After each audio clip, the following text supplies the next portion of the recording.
चाहेंगे तो हम सब बगदाद शरीफ चलेंगे इंशाल्लाह। कितने लोग चलेंगे? हाथ उठा के बोले इंशाल्लाह।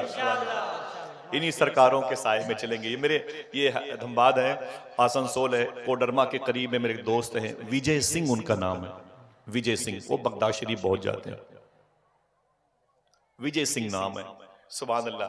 वो गैर मुस्लिम दोस्त हैं और वो गवर्नमेंट सर्विस के बड़ी पोस्ट पर थे। उनके बेटे भी बड़े आशिक हैं। जब कोई बगदाद शरीफ जाता है तो गौस पाक के खादिमों की खूब खिदमत करते हैं।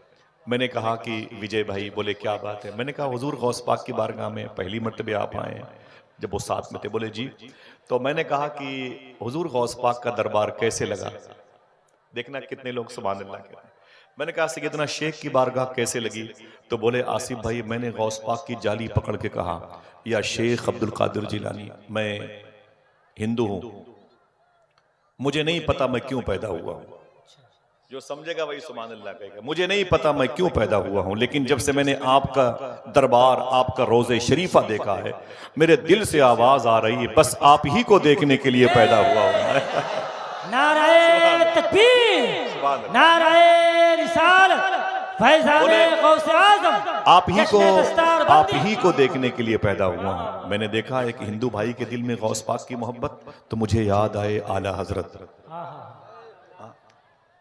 गौस पाक का इश्क एक हिंदू भाई के दिल में देखा तो याद आएगा बरेली शरीफ के ताजदार। और फिर उसी वक्त बदअकीदों की, सलफियों की, वहाबियों की दरीदा दहनी देखी। सैयदना शेख के तसर्रुफात पर, उनके इस्तिमना पर मजाक उड़ाते हुए देखा। तो मैंने कहा कि 125 साल पहले बरेली शरीफ की जमीन रही होगी। अल्लामा रजा अली खां के बेटे अल्लामा नकी अली खां, उनके बेटे इमाम अहले सुन्नत रहे होंगे। सौदागरान की गली रही होगी, एक छोटा सा हुजरा रहा होगा, आला हजरत बैठे रहे होंगे, एक डायरी सामने रखी रही होगी। फैजी भाई, एक डायरी सामने रखी रही होगी, हाथों में कलम रहा होगा, आला हजरत एक मनकबत लिख रहे होंगे, तलब का मुंह तो किस काबिल है या गौस, मगर तेरा करम कामिल है या गौस। जो करनो सैर में आरिफ न पाए, वो तेरी पहली ही मंजिल है या गौस। जिसे ढूंढे न पाए जाह वाले, वो बिन मांगे तुझे हासिल है या गौस। वली क्या मुरसलाएं खुद हुजूर आए, वो तेरी वास की महफिल है या गौस। मैंने कहा कहते कहते फिर आला हजरत को इन सलफियों की बदअकीदों की दरीदा दहनी याद आई होगी, और उसी के करीब में हिंदू मजहब के लोगों की गौसे आजम से मोहब्बत भी याद आई होगी।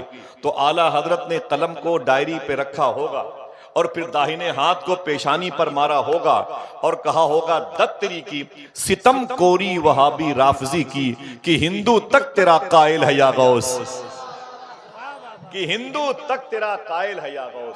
हुजूर सैयदना शेख की बारगाह में इंशाअल्लाह चलेंगे, तसव्वुर में भी चलेंगे। बेटे भाई बहुत बहुत शुक्रिया। चलेंगे इंशाअल्लाह। कितने लोग हाथ उठा के बोले चलेंगे? एक मरतबे मोहब्बत से कह दें लब्बैक या गौसे आजम। ये जिस कुरान की मजलिस में आप आए हुए हैं, ये आप भी पढ़ते हैं, हम भी पढ़ते हैं, लेकिन संवरने वाली जुल्फें वैसी ही बिखरी हुई हैं। लड़कियां आवारा हो गई, लड़के आवारा हो गए। आज मदारिस में भी तवक्कल के खिलाफ कि आपस की खींचातानी ने कौम को तोड़ दिया। फिर आइए कुरान के पास। कुरान कहता है मैं उनके लिए नूर हूं जो परहेजगार हैं। मैं सबकी बात नहीं करता। हुदल लिल मुत्तकीन, कौन है परहेजगार? मियां ने बगदाद शरीफ की बात की ना, तो बगदाद शरीफ के बिल्कुल बीचों बीच शहर में एक नहर बहती है जिसको नहरे दजला कहते हैं।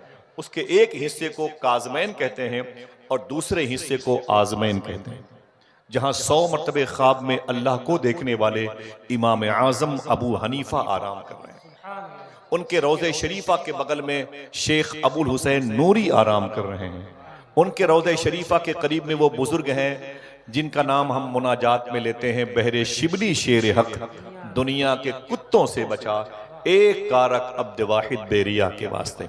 मैं अभी अक्टूबर के महीने बगदाद शरीफ से आया हूँ और इंशाल्लाह आप सबके उलमा किराम के कदम की बरकतें शामिल नहीं, तो इंशाल्लाह दिसंबर की 29 तारीख को गौस पाक की बारगाह में इंशाल्लाह सफ़र है। चलेंगे इंशाल्लाह साथ में? हाथों को उठा के बोले इंशाल्लाह चलेंगे। हम सब के इकट्ठा होने का मतलब यहाँ नहीं है बगदाद में इकट्ठा होना है, इंशाल्लाह कह दें। तो सुने, एक थोड़ी सी बात है कुरान परहेजगारों के लिए। कुरान उनके लिए जो मुत्तकी हैं, जो परहेजगार है। जनन हाँ तचू में मना है, बहुत बहुत शुक्रिया। मैं मियाँ अकेले स्टेज पर आता हूँ, मैं अकेले आता हूँ, एक फाइबर की कुर्सी पर बैठ के तकरीर करता हूँ, और ना अकेले किसी स्टेशन पर 2 आदमी को बुलाता हूँ, ना कभी एयरपोर्ट पर। मेरे मिजाज में नहीं है। उलमा किराम की जूतियां मेरे सर का ताज बन जाएं तो मैं वल्लाही लजीम फख्र करता हूँ। मेरे सामने जब कोई खतीब इन उलमा की तज़हीक करता है तो मुझे बड़ी तकलीफ होती है। जब सादात का लोग मजाक उड़ाते हैं मुझे बड़ी तकलीफ होती है। जब जमीन पर बैठने वालों की जो है ना बड़ी बेअदबी की जाती है तो मुझे बड़ी तकलीफ होती है। आप ही हैं जो मेरी मग़फ़िरत का सामान है। बस थोड़ी सी मेरी बात सुन लें। तो इमाम आज़म के रोज़े शरीफा के करीब में एक बुजुर्ग हैं, उनका नाम है बिशर हाफी। ये नाम सुना होगा। बाप का नाम है हारिस, बिशर इब्नुल हारिस। मेरे दोस्त हैं इब्राहिम भाई, वहां के खादिम हैं, उनकी अम्मी हैं, उनके वालिद साहब हैं, और मुझ पर बड़े करम फरमा है। तो बिशर हाफी ये बगदाद शरीफ में एक बुजुर्ग की मज़ार शरीफा है। ठीक है, नाम याद रहेगा। 2 आदमी बोले, क्या नाम लिया मैंने? बोले बिशर, बिशर हाफी। बिशर बोलते हैं हम लोग, कभी कभी लिसानियात का फुकदान होता तो जो है बिशर हाफी बोल देते हैं, बिशर बोल देते हैं, वगैरह वगैरह। लिसानियात की तहजीब का मामला होता है। बिशर हाफी एक बुजुर्ग हैं। मालूम है पहले क्या थे? बगदाद के सबसे बड़े बियर बार के मालिक थे। पूरे बगदाद में सबसे ज्यादा शराब की दुकानें इन्हीं के पास थी। सबसे ज्यादा शराब की दुकानों से शराब पीने वाले इन्हीं के घर से निकले तो टूट गए। न जाने कितनी बच्चियां यतीम हो गई, न जाने कितने औरतें बेवा हो गई, न जाने कितने बूढ़े माँ बाप के सामने उनके बेटों का जनाजा उठा शराब पी पी करके। पूरे शहर में बिशर हाफी इतने बदनाम थे, इतने बदनाम थे। जब अपने घर से निकलते थे बियर बार जाने के लिए, मैकदा, ठेका, देशी शराब, तो मोहल्ले के बच्चे इनको देख के कहते थे, यार अपने अपने घरों में भाग जाओ, दुनिया का सबसे बड़ा गुनहगार बिशर हाफी आ रहा है। अगर उसकी नजर भी किसी पर पड़ेगी तो वो भी गुनहगार हो जाएगा। ये बच्चे इनको देख के ऐलान करते थे, यही बिशर हाफी हैं। तवज्जो सुनना मेरी बात को। कोई हंगामा नहीं, दिल ना कहे तो चले जाना, लेकिन दिल छोड़ के जाना। 25 से 30 साल हो गए इसी जमीन पे रहते हुए, जलसे जुलूस की दुनिया में। थोड़ा सा अपनी आकबत को हम और आप संवारें। बिशर हाफी कहते हैं, मैं अपनी शराब की दुकान गया और फिर शराब पी करके मैं अपने घर वापस आ रहा था। जैसे ही मैं घर की तरफ निकला, नशे में था, मैंने क्या देखा, एक कागज पर अल्लाह का नाम लिखा हुआ था और वो नाली में पड़ा हुआ था। उस पर क्या लिखा था? ऊंची बोले। वो कहते हैं अल्लाह का नाम लिखा था, वो नाली में पड़ा हुआ था। वो कहते हैं कि जब मैंने उसे देखा तो मैं बैठ गया। मैंने उस कागज के टुकड़े को उठाया, जिसका दिल कहे वो सुभान अल्लाह बोलेगा। फरमाते हैं मैंने उस कागज के टुकड़े को उठाया और मैंने एक जुमला कहा, मैं नशे में हूं। जो समझेगा वही सुभान अल्लाह कहेगा। मैं नशे में हूं, लेकिन इतना भी नशा नहीं है कि मैं अपने पैदा करने वाले का नाम न पहचान पाऊं। फरमाते मैं नशे में था। मैंने शराब की नशे की कैफियत में उस कागज के टुकड़े को उठाया और उसे मैंने चूम लिया, और चूम करके मैं उसे लेकर के अपने घर आया और उसे मैंने खुशबू में बसाया, और बसा करके मैंने उसे ताक पे रखा। और ताक पे रखने के बाद फिर मैंने एक जुमला कहा, दिल कहे तो फिर सुभान अल्लाह कहना। मैंने कहा, ओ नामे खुदा तू बुलंद तेरी जगह बुलंद, तू बुलंद तेरी जगह बुलंद। बस मैं नशे में था और घर के आंगन की चारपाई पर बैठ गया। अचानक मेरे दरवाजे पे दस्तक हुई। कहते हैं कि मैंने दरवाजा खोला तो मैंने कहा कौन? तो बाहर से आने वाले शख्स ने कहा, आप बिशर हाफी हैं? मैंने कहा हाँ। उसने कहा, अभी अभी मेरे पीर साहब ने खुदा से बातें की हैं। बोले फिर? बोले खुदा ने मेरे पीर से कहा है जा करके बिशर हाफी को मेरा सलाम बोल देना। बहुत बहुत शुक्रिया आपका। जा करके बिशर हाफी को मेरा सलाम बोल देना। इतना सुनना था। बिशर हाफी ने कहा, ना ना ना ना ना, वो मैं थोड़ी हूं जिसको खुदा ने सलाम भेजा होगा। अरे मैं तो शराबी हूं, ठेका देशी शराब, मैं कदे बियर बार का मालिक हूं। वो खुदा ने किसी और को। अल्लाह सलामत रखे मेरे भाइयों को। एक बड़ी दुनिया आबाद किए हुए है नदी।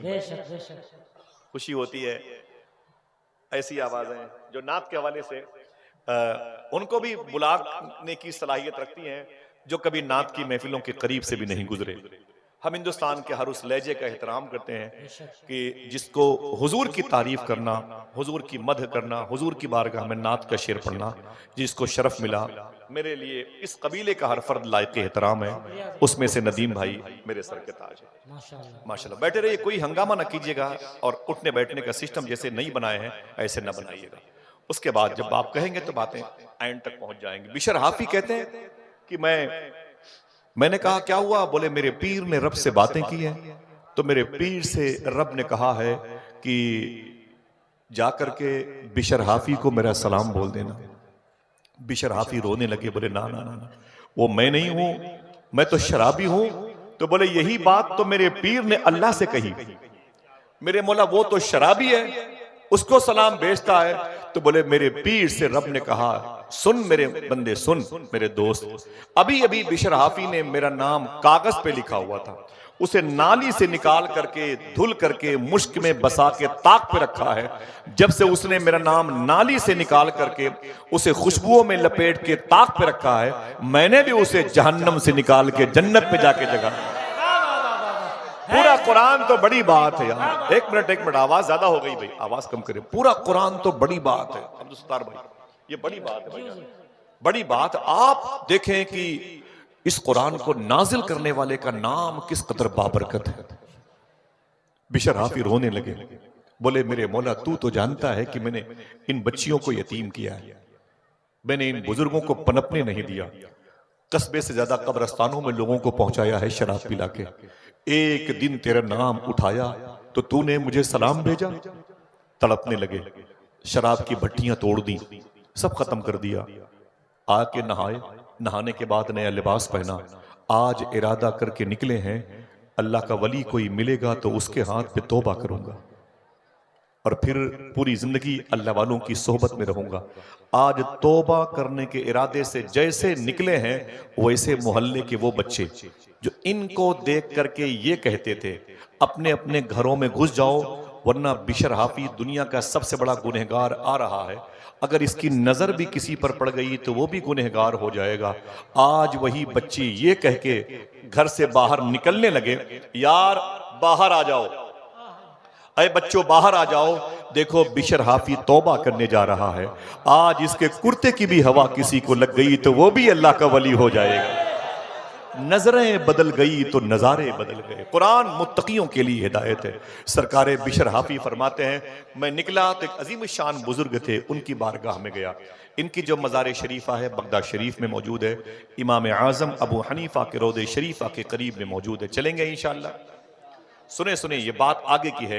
बिशर हाफी कहते हैं मैं एक बुजुर्ग के पास गया, मैंने कहा हुजूर मैं तौबा करना चाहता हूँ। बोले शराब की दुकान है? मैंने कहा तोड़ दिया। बोले भट्टी? मैंने कहा खत्म कर दिया। बोले अब ये नशा पत्ती बने कुछ नहीं करूंगा, अब मैं बाज आ चुका। ना ना ना, मुसलमानों वादा करो हुजूर की मजलिस में, आज हमारे बच्चे नशे की दुकानों में। मैं माफी चाहता हूँ। अभी अभी माजी करीब का वाकया है, झांसी के करीब एक शहर है, नाम नहीं लूंगा, रिकॉर्डिंग हो रही है। बेटा तीसरे फ्लोर से नीचे गिर पड़ा, दूसरे फ्लोर छत से नीचे गिर पड़ा और वहीं जख्मी होकर मर गया। जब बेटे की लाश उठाई गई तो मुंह से शराब की महक आ रही थी। जब उसके बाप और उसके दूसरे भाई को फोन करके बुलाया गया, जब बाप और बेटे आए बेटे और भाई के जनाजे में, तो वो दोनों नशे में थे, दोनों नशे में थे। यानी पूरा घर का घर शराबी था। जरा सोचो, दरूद पढ़ने वाली जबानें अगर शराब पीने लगेंगी तो कुरान का एजाज, कुरान की बरकतें कहां जाएंगी? इसीलिए हमको अल्लाह ने पैदा किया। ना ना ना ना, आइए राह रास्त की तरफ, अच्छी राह की तरफ। एक ही लाइफ है, ये फिल्मी और कुफरी अकीदा है, 7 जन्म 7 जन्म 7 जन्म। इसी जमाने में, इसी जिंदगी में हमें खुदा को राजी करना है इंशाअल्लाह। ये ड्रामा है कि हम दूसरे जन्म में, तीसरे जन्म में, ना ना ना, ये ख्याली पुलाव है, भूल जाएं। इसी कोर्ट कचहरी मुकदमा सारे काम हो रहे हैं, आखिर रब को राजी कब किया जाएगा? मालूम है आपको, आप इंस्टाग्राम की दुनिया में जाएं, मुसलमानों की लड़कियां खिंजीर का गोश्त खाने वालों के साथ रातें गुजारती हैं, सुअर खाने वालों के साथ। बुरा न माने, मुझसे ज्यादा कौन क्या सफर करेगा? 30 साल हो गए। नदीम भाई ये सब अपनी डिपार्ट के लोग हैं। वादा करो दोस्तों कि इसके इलाज की तरफ चलें। आखिर इसका इलाज क्या है? कुरान तो पढ़ते हैं, पढ़ती हैं, लेकिन फिर भी असर क्यों नहीं होता? इसलिए नहीं, कुरान परहेजगारों के लिए हिदायत है। परहेजगारों के लिए। अगर हम झूठ बोलना बंद कर दें तो कुरान का नूर हमारे अंदर दाखिल हो जाएगा। हम अगर हराम खाना बंद कर दें तो कुरान का फैज हमें मिलने लगेगा। वादा करो इंशाअल्लाह इस मजलिस में इतनी बड़ी भीड़ है हुजूर की उम्मत की, क्या हम हलाल खाने का इरादा कर सकते हैं? कसम नहीं खिलाता, मेरी टोपी आपके जूतों के नीचे रखी, समझ में, कसम नहीं खिलाते, लेकिन वादा कर सकते हो हम दोनों मिलके इंशाअल्लाह हराम नहीं खाएंगे। ये झारखंड की जमीन है, करीब में पटना है, ये गया से हट करके अच्छा शहर है, बुजुर्गों का शहर है, उसके करीब में सुरकाही शरीफ है। सरकार तेग अली शाह रहमतुल्लाह अलैह की बारगाह है। तेग अली शाह सरकार अपने मुरीद के यहाँ तशरीफ ले गए और मुरीद से कहने लगे कि मेरे घोड़े के लिए चारा लाओ और मुझे लोटे में पानी लाओ। तो मुरीद ने लोटे में पानी दिया, तेग अली शाह सरकार ने वजू किया, नमाज के लिए मुसल्ले पे चले गए, घोड़े को चारा दिया, वो खाने लगा तो घोड़ा जमीन पर गिर पड़ा, वो तड़पने लगा। मुरीद ने कहा हुजूर आपका घोड़ा बीमार पड़ गया। तेग अली शाह सरकार दौड़ के आए, देखा तो घोड़ा तड़प रहा था, उसकी पीठ पर हाथ रखा, कहा अय मेरे मौला ये मेरा दोस्त है, मेरे सफर का साथी है, मेरी मुश्किलों का साथी है, जहां कोई नहीं जाता वहां ये मेरे साथ जाता है, मेरे मौला इसे शिफा अता फरमा। हाथ फेरते जाते थे, जब उसके मुंह के करीब गए तो चारा, घास और गंदा पानी मुंह से निकला हुआ था, बाहर टपक रहा था और घोड़ा तड़प रहा था। तेग अली शाह सरकार ने क्या फरमाया, जब उस घोड़े के चेहरे को, उसके मुंह से घास को निकले हुए देखा ना, फरमाया कि इधर इधर अपने मुरीद को कहा सच बताना ये घास कहां थी, ये घास कहां थी? उसने कहा हुजूर आप ही ने कहा था कि मेरा घोड़ा भूखा है, इसे चारा दे दो, खाना दे दो, इसे घास दे दो, तो मैंने इसके लिए घास काट के लाके अभी दिया है। तो तेग अली शाह ने फरमाया वो घास किसके खेत की लाए हो? बोले करीब में वो खेत है, मैं वहीं से काट करके लाया हूं।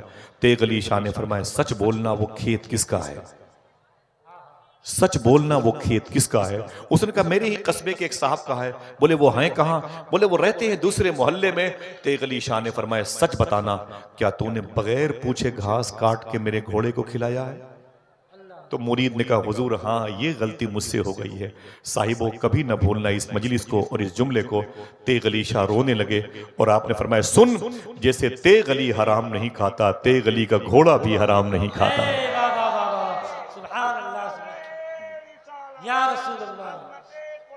हजरात मेरी बात समझ रहे हैं, मेरी बात समझ रहे हैं? मैं क्या कहना चाहता हूं, मुसलमानों के बच्चे जब शराब पीने लगेंगे, मुसलमानों के बच्चे रिश्वत और दलाली के पैसों से अपनी बच्चियों की परवरिश करेंगे, अपनी माओं के लिए मुंबई से, चेन्नई से, दिल्ली से सामान भेजेंगे, तो जरा सोचो कि उनकी आने वाली नस्लें कैसी पैदा होंगी। मैं माफी चाहता हूं, मैं आपके कदमों के नीचे बैठने वाला इंसान हूं, लेकिन आज वादा करो अजमत कुरान कॉन्फ्रेंस में आसनसोल का इलाका, कोडरमा का इलाका, पारसनाथ की जमीन और ये झारखंड की एक तहजीब और सकाफत की एक मुकम्मल, एक मरकजी जगह, वादा करो इंशाल्लाह हम और आप अब हलाल खाने की शुरुआत करने का इरादा करते हैं। अपने बच्चों को आप हलाल खिलाएं इंशाल्लाह, तब ये बच्चे परहेजगार बनेंगे, फिर कुरान का फैज इनको मिलेगा इंशाल्लाह। तो पीर साहब के पास कौन गए? जिनका नाम था बिशर हाफी। क्या नाम था? और कोई? क्या नाम लिया मैंने? माशाल्लाह, ऊंची बोले। पीर साहब ने क्या कहा? बोले हुजूर मैं क्या करूं? तो पीर साहब ने एक तस्बीह दी, एक मुसल्ला, कहा इसे लेके जाओ। कहा क्या करूंगा? कहा लेके जाओ और घर के किनारे पर बैठ जाओ और तस्बीह पढ़ो, इल्लल्लाह इल्लल्लाह। क्या पढ़ना था? ऊंची बोले, इल्लल्लाह इल्लल्लाह। अब घर आ गए तो मुसल्ला बिछाया, तस्बीह लेके बैठ गए, इल्लल्लाह इल्लल्लाह इल्लल्लाह। 2 दिन हो गया तो बीवी आ गई, बोले मेरे शौहर शराब की दुकानें बोले तोड़ दिया, बोले भट्टियां बोले सब खत्म कर दिया, बोले अब क्या इरादा है? बोले बस यही तस्बीह लेके। बोले अच्छा यही करोगे? बोले हाँ। तो बोले ये बच्चे कैसे पलेंगे, इनके खान पान का इंतजाम कैसे होगा? तो बोले कि क्या करें?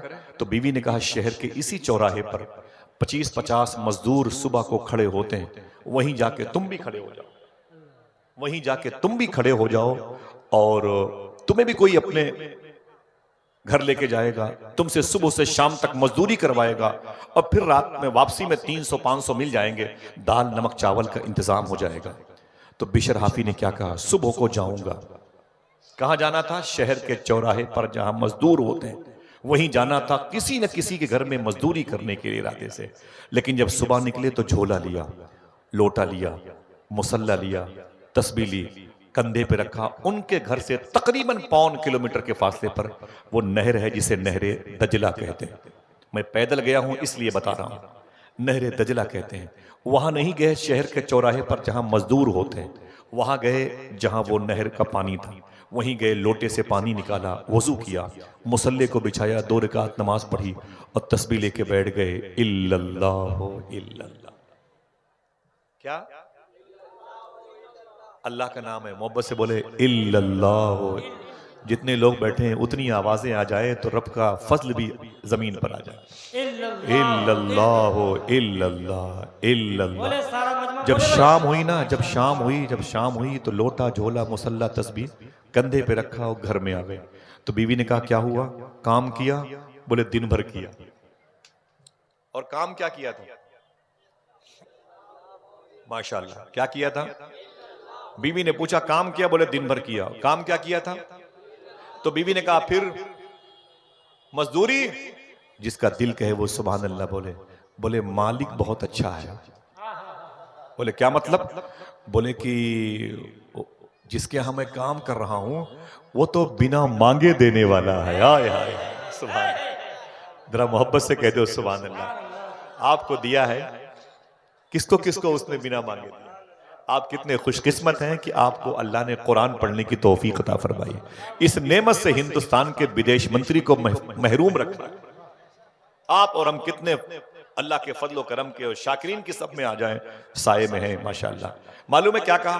बोले मालिक बहुत अच्छा है, वो तो बिना मांगे देने वाला है। तो बीबी ने कहा ना ना ना ना। बोले क्या हुआ? बोले कल जाना तो मजदूरी लेके आना, चूल्हे नहीं जलते, बच्चे भूखे हैं। बोले कल देखेंगे। सुबह हुई तो फिर वही लोटा, झोला, मुसल्ला, तस्बीह कंधे पे रखा, फिर चले गए नहरे दजला किनारे और फिर लोटे से पानी निकाला, वजू किया, मुसल्ला बिछाया, 2 रकात नमाज पढ़ी, तस्बीह लेके बैठ गए। जो दाएं बाएं लोग हैं उनकी आवाजें नहीं आ रही। अल्लाह का नाम।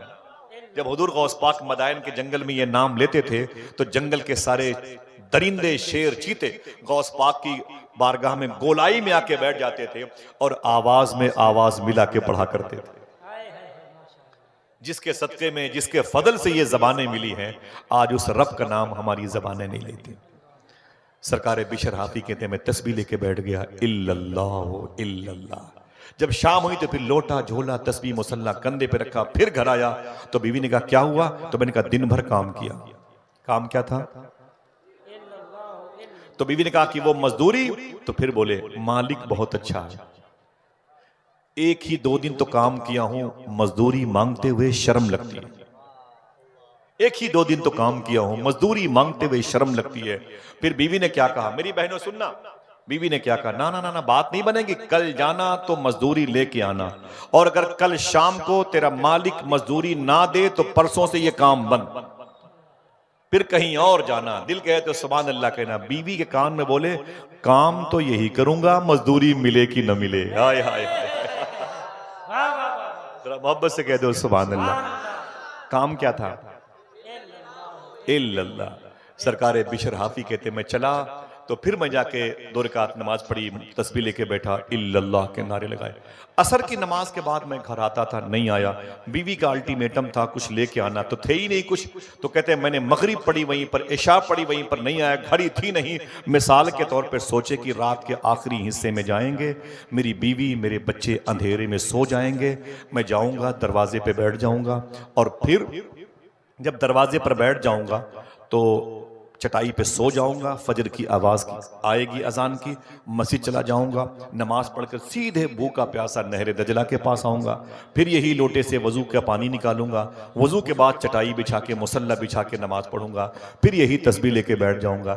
जब बीवी से मुलाकात ही नहीं होगी तो बीवी के सवाल का जवाब मुझे देने की जरूरत नहीं है। लेकिन साहिबो बहुत आहिस्ता से बोलता हूँ। जैसे घर के दरवाजे पर पहुंचे तो क्या देखा? घर में चिराग जल रहा है। चिराग बड़े बड़ों के घरों में नहीं जलता था। और करीब पहुंचे तो क्या देखा? घर से खाने की खुशबू आ रही है। और करीब पहुंचे तो क्या देखा? बच्चे घर में खुशियां मना रहे हैं। दरवाजे पर पहुंचे तो बीवी के जिस्म पे नया लिबास देखा तो खुश हो गए। बीवी ने अपने शौहर को देखा तो सलाम किया, और सलाम के बाद मालूम है बिशर हाफी ने कहा बात क्या है, चिराग जल रहा है, बात क्या है कि घर में खाने की खुशबू बाहर आ रही है, बात क्या है कि बच्चे की गुलकारियां हंसने खेलने की आवाजें आ रही हैं, तेरे चेहरे पर ये मुस्कुराहट, तेरे जिस्म पर ये नया लिबास, जो बैठा हुआ है, जो लोग खड़े हैं, मेरी माँ बहनें, सुने तवज्जो के साथ। और मर्द हजरात अगर दिल कहे तो सुभान अल्लाह कहना।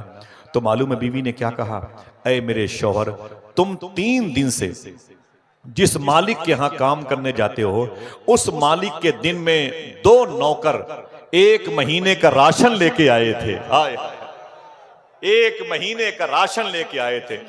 इतना सुना तो सरकारे बिशर हाफी रोने लगे, सजदे में चले गए, बहुत रोए, बोले मेरे मौला मेरी आंखों ने जुर्म किया, मेरी समातों के पर्दे ने जुर्म किया, मेरी बीनी ने, ये मेरी नाक की तरफ से जुर्म सरजद हुआ है, मेरे हाथ और पांव ने गुनाह किए हैं।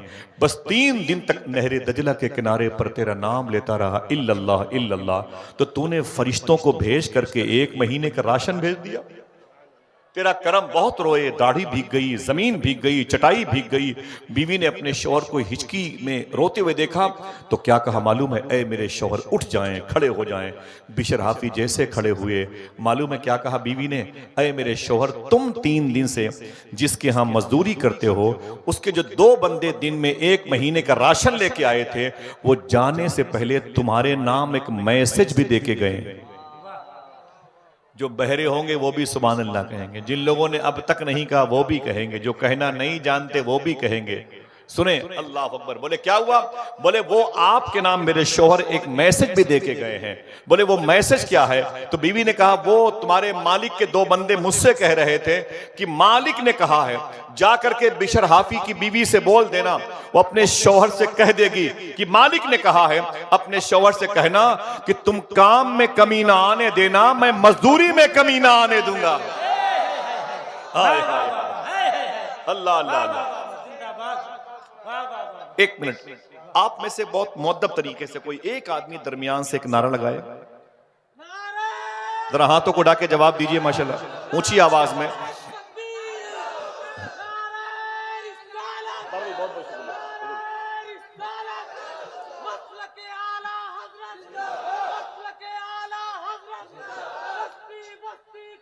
रदी अल्लाह तआला अन्हु।